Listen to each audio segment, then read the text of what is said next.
the city of Salem itself dedicated a memorial to the 20 people who were put to death in 1692, who were not witches, but that's what they were found guilty of, in the middle of town at an available space next to the old burying ground. And it's a very appropriate landscaped place, but it's not the place where anything in particular happened.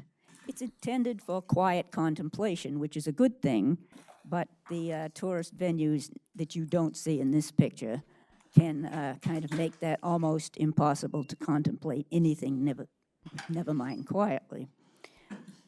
They're there for Halloween, which in 1692 it was not trick-or-treat. Here's the quickie version of the trials. There were at least 160 people suspected. They're mentioned in something. And we have paperwork for 52 who were tried. Actually, 52 were tried, most of them after the panic. A total of 30 were found guilty, and of that number, 19 were hanged, plus poor Giles Corey, who was pressed to death because he refused to cooperate with the court. They were hanged because that's what happened to felons, and witchcraft was a felony. But we don't know where, and people have been asking, for the last several generations, because the place was not mentioned in any surviving legal papers. There's only this reference in the return for Bridget Bishop's death warrant that she was taken to the place provided for her execution. And it's obviously in Salem because that's where the court was sitting. But prior to that, capital cases were all tried in Boston by the top court, and any executions took place there. Because of the huge number of witnesses and suspects involved in these cases, the court went to Salem, so they had to find a place somewhere appropriate in order to hang people. But where? And people have been asking where it was ever since, the 19th century. When it was obvious that everything had gone so terribly wrong, people were embarrassed, which helped prevent any more witch trials, but also that they forgot things. They didn't want to talk, they didn't forget. One generation wouldn't talk about it, the next generation maybe didn't know. Although there were traditions as to where the hangings had taken place. So by the 19th century, there are two opposing theories as to where this happened. And the one that seemed to have the most traction was the very top of Gallows Hill, about where the star is.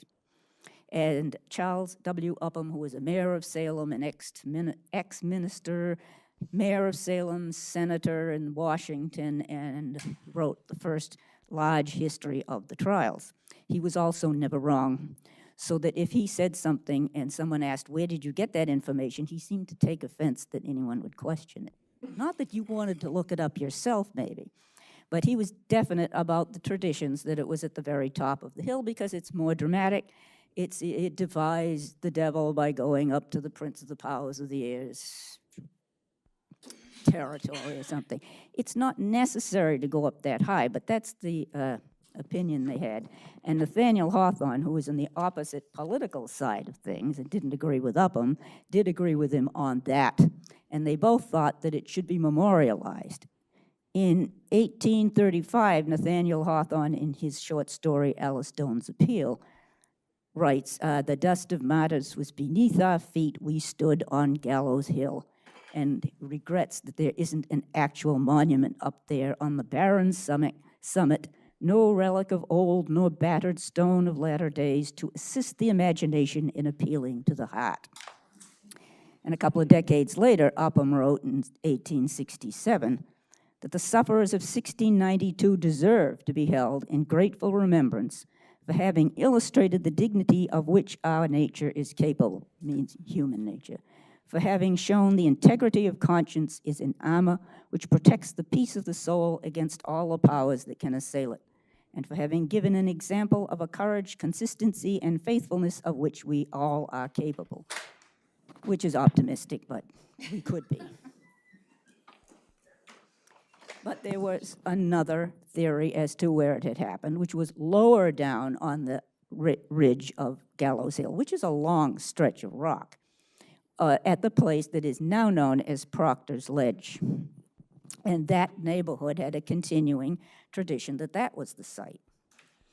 And since then, there have been other suggested places, such as Mack Park across the North River, which has a very high, rocky, dramatic outcrop. But in 1692, it was private land, and they would have had to have carted the condemned past Proctor's Ledge and past Gallows Hill up to what is now Peabody Square, and then backtrack to the very steep Mack Park area. So that doesn't really work logistically, and it has been suggested it was at the jail yard, which is at the corner, was at the corner of Federal and St. Peter's Street. But there was a large crowd attending these things, and the jail yard, being fenced in to keep the prisoners put, wasn't big enough for that.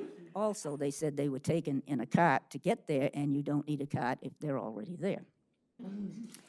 But the top of the hill theory prevailed for a long time, and by 1880, the guidebooks, such as that one there, were directing tourists, because tourism had started already, to take the horse cars on Boston Street to either the Hanson or Nichols Street spot and go uphill, which is very steep, and it would bring you up to the top where the basketball court is now.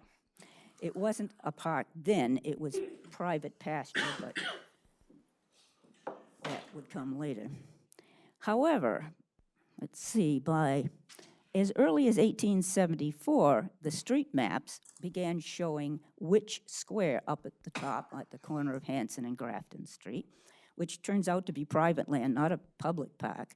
There's a reference to a plaque up there, which I've never seen any more description of it than there used to be one, but I assume it had an inscription that was the same as on the map, which is on this square, which isn't exactly a square, as you'll notice. On this square, the execution of people accused of witchcraft took place. In 1892, which was the big anniversary of the trials, there were opposing ideas of how this should be treated. A lot of people in town still did not want to talk about it. To make it public was airing dirty linen. We have things to be proud of, let's not be negative.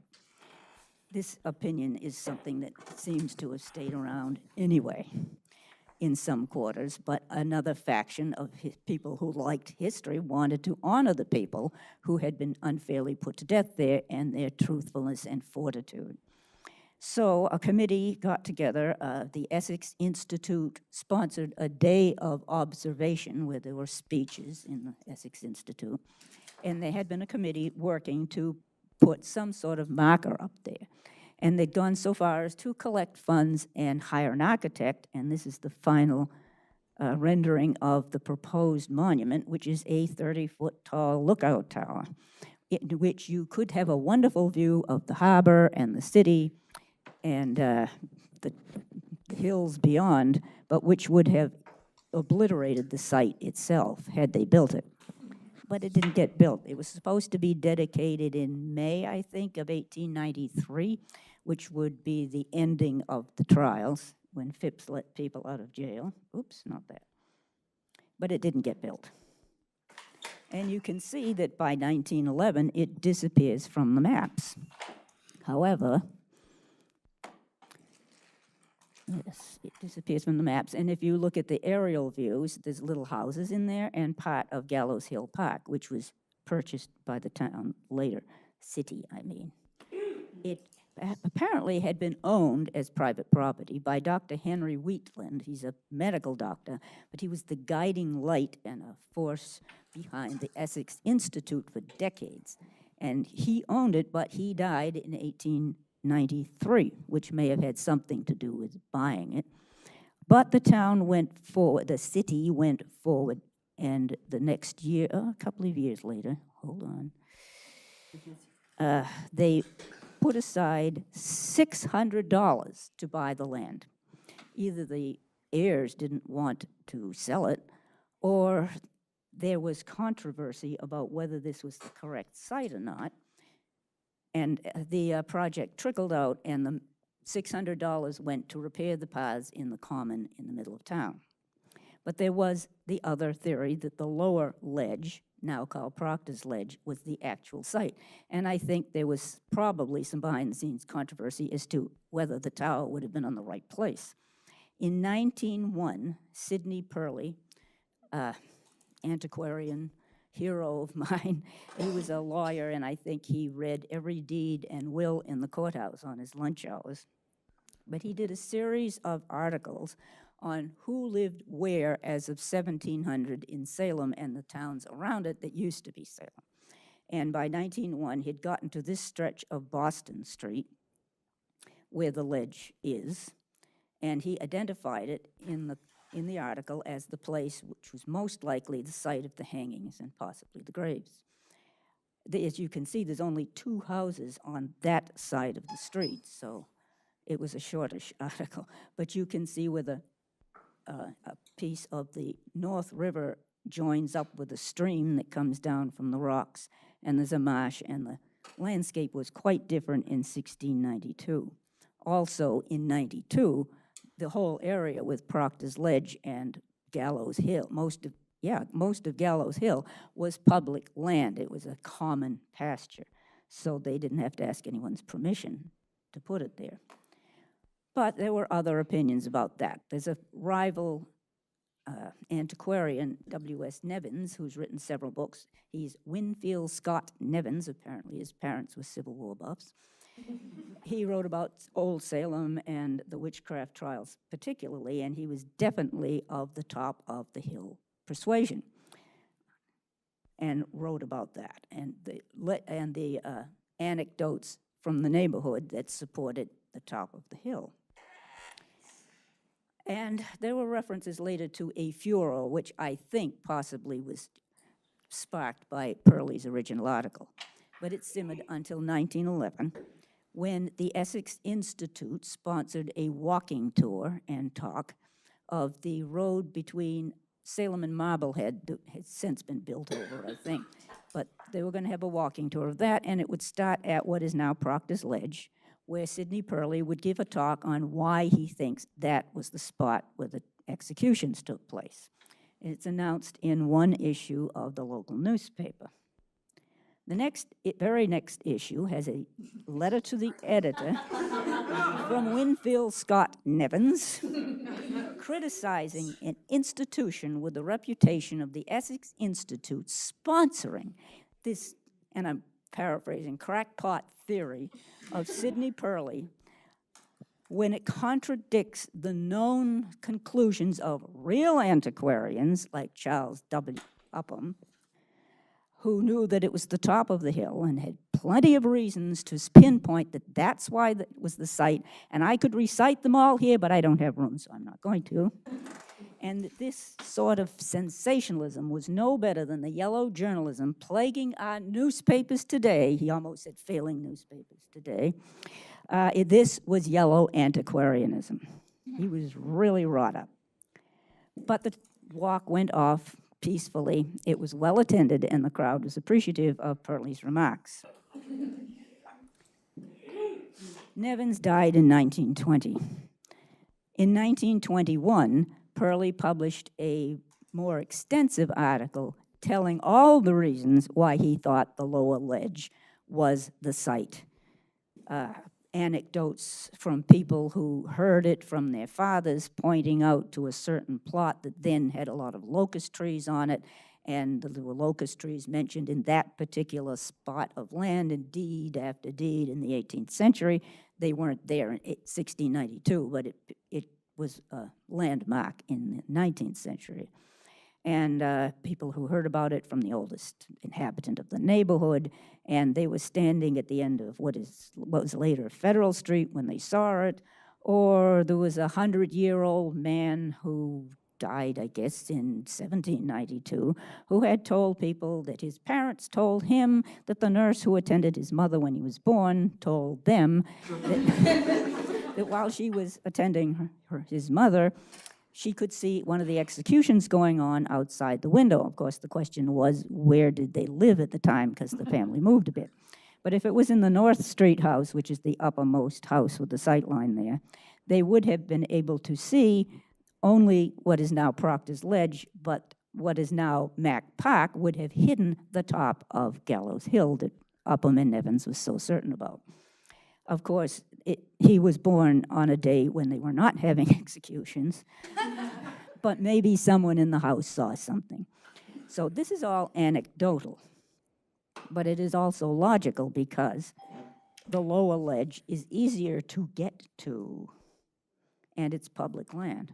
So here's Mr. Purley standing on the rocks, which he thinks, and I think, was the site, and he's standing by what was a crevice that may have been where the temporary shallow burials took place.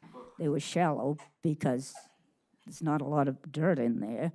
And the burials, I think, were temporary because it was so extremely hot at that time. And another photograph of it. And it's been rediscovered ever since. Robert Booth discovered the crevice in 1976. And in 2010, Gallows Hill Group, of which I was the member behind the camera, and that's a terrible picture, but it's the only one I have. We're standing on those same rocks looking down and saying, those are the rocks. But in 1997, I had found another clue that was an actual eyewitness account. There are some references by people who are contemporary, but were not necessarily at the scene, and if they were at the scene, they didn't describe where it was. But this was in the legal papers, and it would have been, the notes would have been taken down only an hour or so after the sighting. Rebecca Ames of Boxford is questioned in Salem August 19th. She was asked if she was at the execution. She was at the house below the hill. She saw a few folks. The woman of the house had a pin stuck into her foot, but she, Rebecca, said she didn't do it, which doesn't tell us a lot. But thanks to Mr. Purley, we can find out what she's talking about. Here's two of Purley's maps put together so you can see both sides of Boston Street, the diagonal one. You can see there's not too many houses along there. And the way the river had that tidal pool that came in on the other side of the causeway, there's a lot of salt marsh. There's only 2 houses south of the street, and a couple more, 3, 4, 5, 6 on the north side.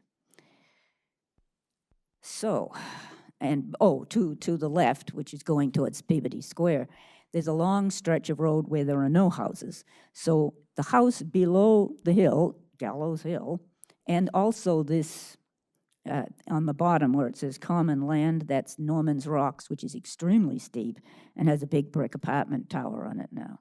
So the houses below the hill could be any of these, although I think it is where the McCarters lived, which is the left-hand house on the south side of Boston Street there. Let's see. Oh, wait a minute. Rebecca Ames was from Boxford to the north. She's being brought in for questioning in Salem town by the magistrates. It's August 19th, which is the day when 5 people were being hanged on Proctor's Ledge, being hanged somewhere. And apparently the guards who were bringing her see the exciting goings-on, wherever the gallows is, and they put her up. Presumably the youngest one had to take care of the prisoner, but they stash her at the house below the hill and go off to see the hangings and then come back and collect her, bring her into town. And wherever where she was, she could see out the window or out the door something going on the site where it was happening.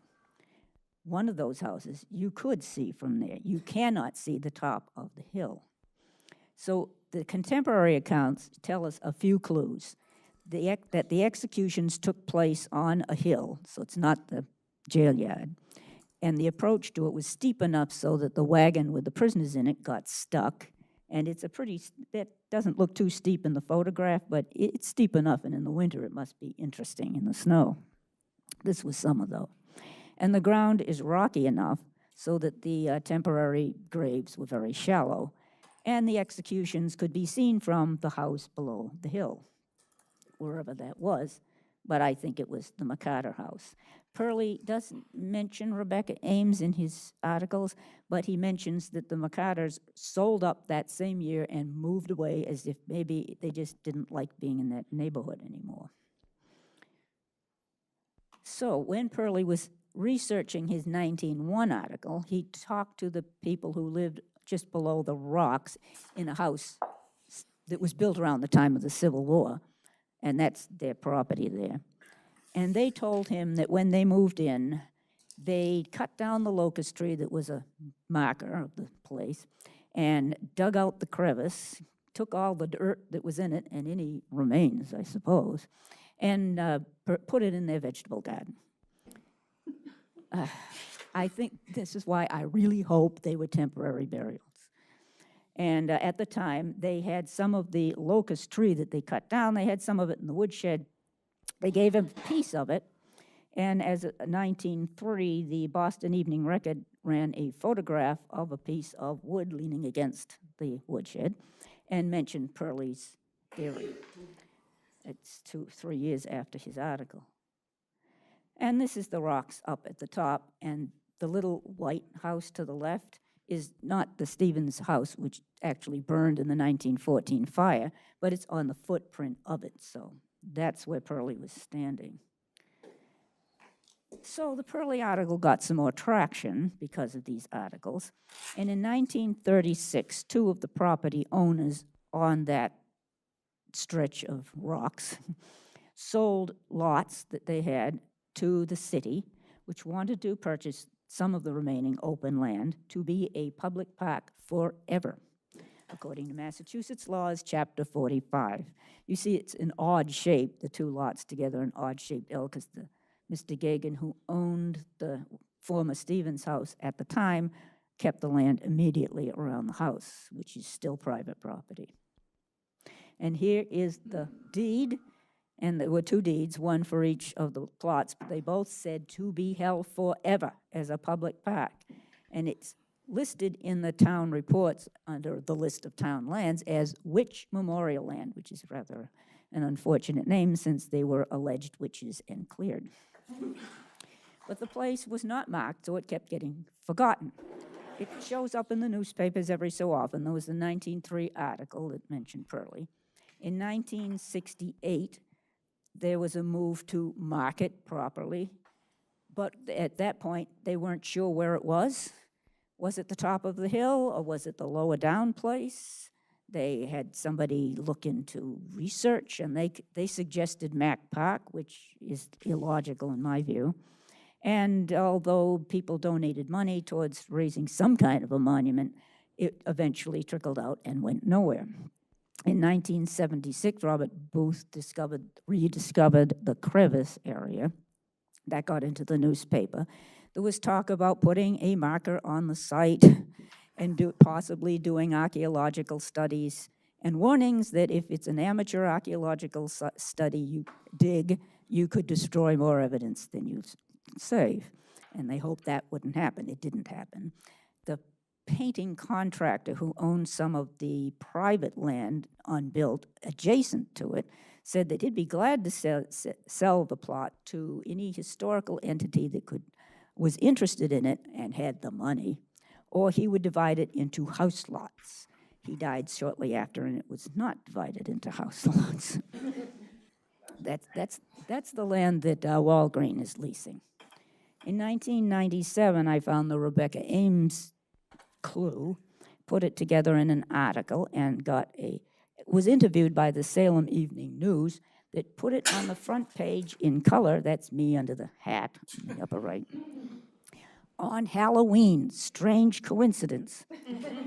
And even though it was the front page, as far as I know, there was no reaction at all to it, although scholars were aware that I'd written that. So by 2010, a number of us got together as the Gallows Hill Group, thanks to Elizabeth Peterson at the Witch House, more properly known as Judge Corwin's house. Got a number of us together who were interested in making sure that the site was not forgotten again.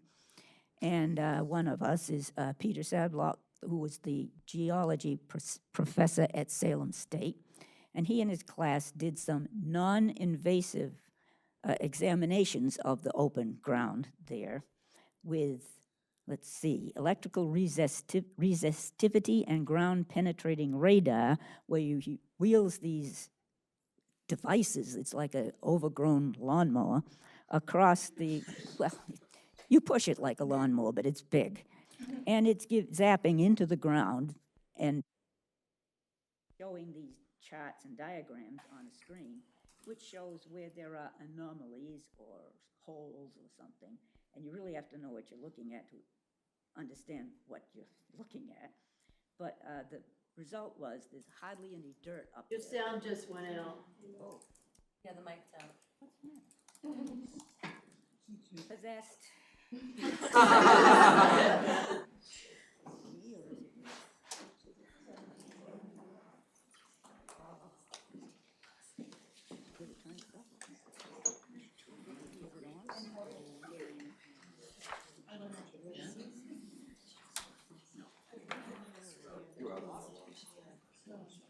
I'll try to yell. It's all bedrock over there. And there was no evidence of a gallows structure, if indeed they used one, or of human remains. So that if anybody was still buried there, and people had moved their loved ones when they could, it was just not anything you could find, because the whole area, there's houses, there's roads, there were factories. There was a lot of pollution from the leather factories in that neighborhood, and the bedrock granite, the bedrock granite itself, I'm just going to put it on the bedrock granite is acidic and would dissolve evidence like bones. But it's still the place, we believe. It's the place that is connected to this event, or 4 events, because there were 4 separate batches of people being hanged. And that ties us to what happened and to the past, and it's important, I think, and other people do, to preserve it and not just consider it saleable real estate. So that's the outline of what the city owns, and my map that shows the city land and what is being leased by Walgreens next to it. I have my hopes. And those property lines on one of Pearlie's maps, thanks to Professor Benjamin Ray and the University of Virginia's computer people. So you can see where Walgreens parking lot, which would be just above the diagram there, was where the pond came in, the salt marsh pool. It was tidal. And here you can see it on Pearlie's map.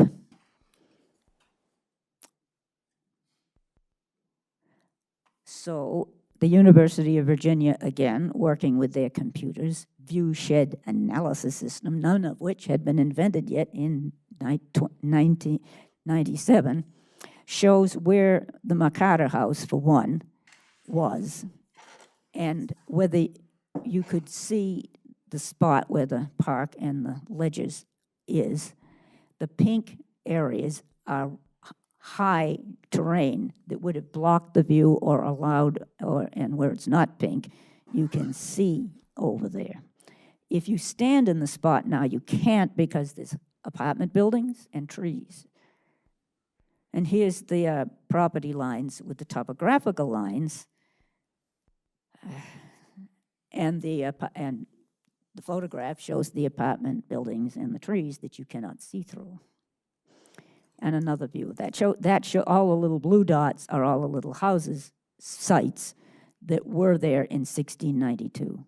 And from the Mercator House, if it was that one, you can see part of the ledges, at least behind Walgreens. From some of the others, you could see the site more clearly.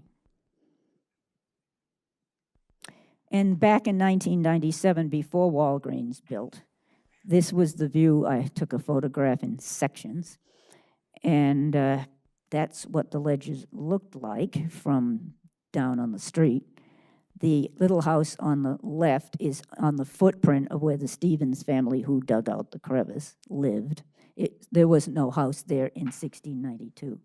But you can see some of the landscape. It's been disturbed because there was blasting on the rock ledges when a railroad spur was built there in the 19th century to take the trains into one of the leather factories. It's not there now, but the rocks are all still gone. And I heard that there was also blasting when Walgreens went in, which makes sense. Here's the same view, only I backed up some as it is now. I had to back up because I didn't want to get run over. But that's the site. And the present memorial is to the left of that little white house. Pearlie's sketch of what it sort of looked like when the tide pool was still there. The fence lines wouldn't have been there in 1692, but probably represent 18th century property lines because the city, then town of Salem, sold off the large common land in that area to private property owners in the 18th century, which is when the locusts were planted. There are still locusts there now. And my drawing of how the landscape was in 1692 and what the streets are now. And you can see where the water came in quite a bit. The P means Proctor's Ledge, and the PG in the modern one is playground, just to orient yourself to where things are. The salt marsh is gone. But the place, even though in 1936 it was bought to be a public park forever, it has been endangered ever since. In 1960s, I-95 connector was going to be built into Salem, obliterating a great deal of Salem in order to get to Salem. It would have ended right in front of where the Peabody Essex Museum is, but it would have wiped out a lot in its path.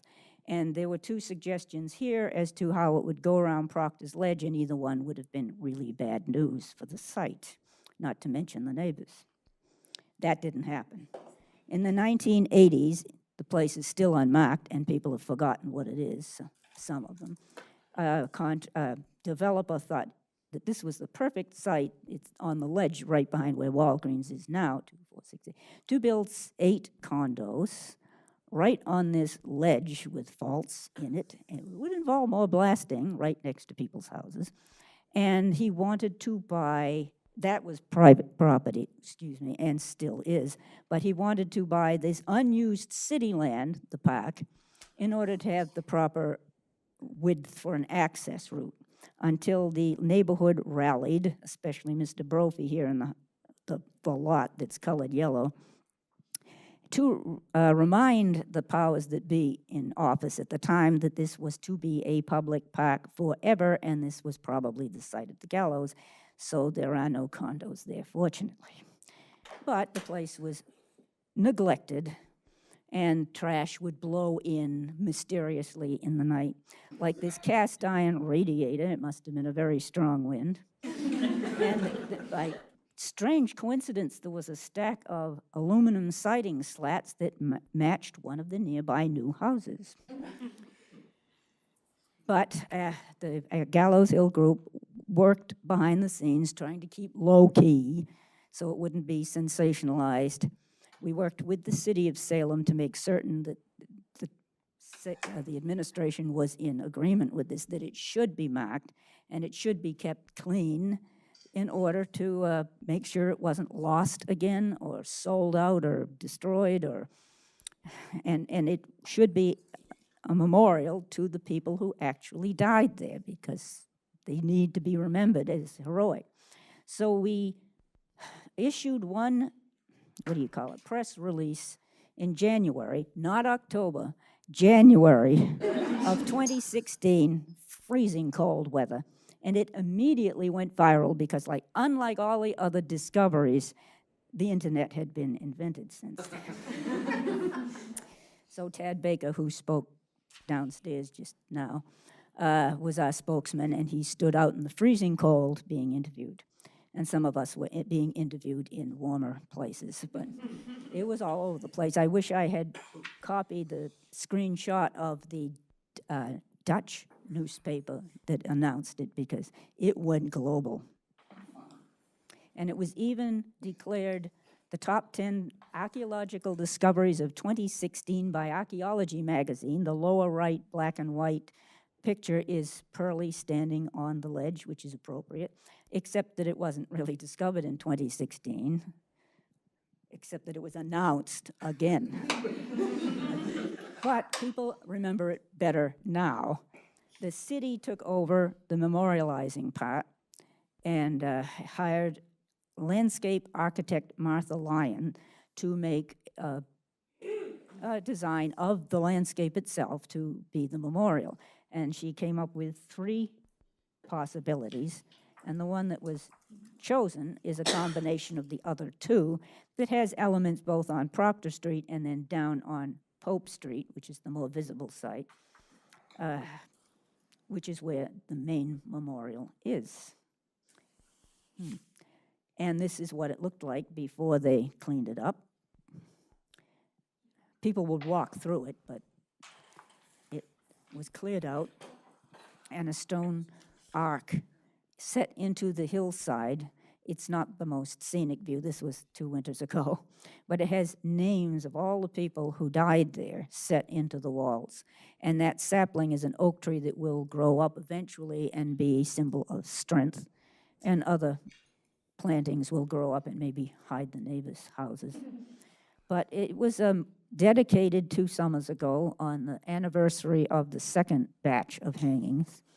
And many descendants of the people named in this wall were in attendance. And it was a very nice, moving, non-sensational, non-touristy ceremony. It was about the people who were martyred here. And here are all the names in 4 batches. Bridget hanged by herself, then there were 5 people in July, 5 people a month later on August 19th when Rebecca Ames was being stashed in the house next under the hill, and then 8 people, 8 firebrands of hell, according to one onlooker, unsympathetic, in September, and after that, barely escaping any more executions. There would have been another one in February if it had not been canceled at the last minute. But these are the 19 people who died here and who need to be remembered as something other than Halloween, and it's not yellow journalism.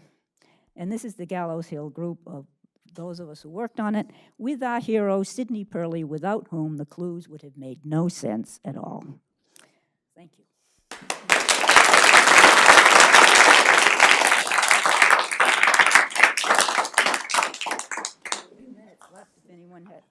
There's a few minutes left if anyone had a question. Or not. It's almost lunch.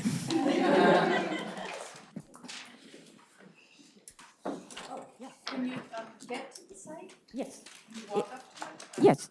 It's off Boston Street, and you look up Pope Street and you can see there's something there. And you can walk around. If they want people to park at the playground that's behind it off Procter Street, and then walk back and be nice to the neighbors and don't go in after dark. And people have taking selfies of themselves in the dark. Ms. Roach, do you feel like there's a way for Salem to make a transition from how they're making money off of the witch trials now to a more appropriate representation?